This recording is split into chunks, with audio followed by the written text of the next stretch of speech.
children. A parent's worst nightmare born out of a true traumatic event. In the next 54 seconds, let's examine the real and raw origins for weapons.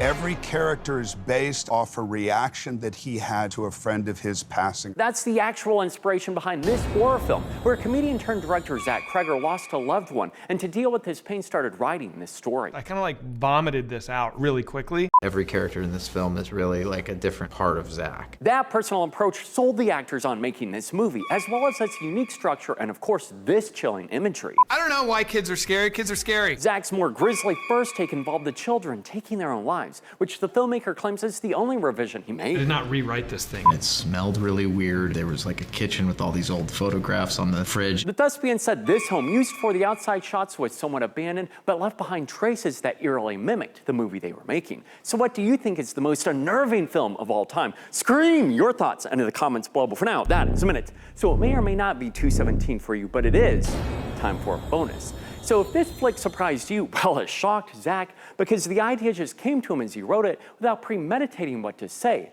leading to one big concern of his, which was... I was like, this might not ever be a thing. I might not have anything here. You know, if I don't have a good answer, there's no reason to watch this movie. That's how the filmmaker felt until he reached the midway point of writing, and the answer just came to him. But spoilers ahead, he originally had a very different end in mind with Miss Dandy and Alex, the one boy from her class who did not disappear. They were gonna use the tree, and they were gonna go collect people to be their little army, and then they were gonna show down with Gladys and her little army. Likewise with the humor, he naturally added those more comedic moments, but he revealed another part of the flick we may never see. There's definitely some jokes on the cutting room floor that I thought were like gonna be so good, and then, you know, we did a test screening and they didn't get laughs. Julia Garner, who plays Miss Gandy, the teacher, said adding the humor to the horror of this tale makes it uniquely a Zach Cregger movie in tone, but is also necessary in connecting us with the characters. You have to find the humor. It's likability with the character, and that's gonna make the heavy scenes feel even more heavier in a way. Sometimes that also caught the actors off guard because they knew a mystery was the story's main focus, but a behind-the-scenes snicker would surprise them. I would do scenes in this and Zach would be like laughing and I wouldn't even have registered that there is a comedic element to this. Something Zach hopes catches us audiences off is the way the kids are running, which he wanted simply because it looked visually provocative. There's no meaning there, but it just invites a little more speculation. Then it's like, there's another dimension at work here, and I don't know what it is. So what did you think about Weapons, and where does it rank among your favorite scary mystery movies involving kids?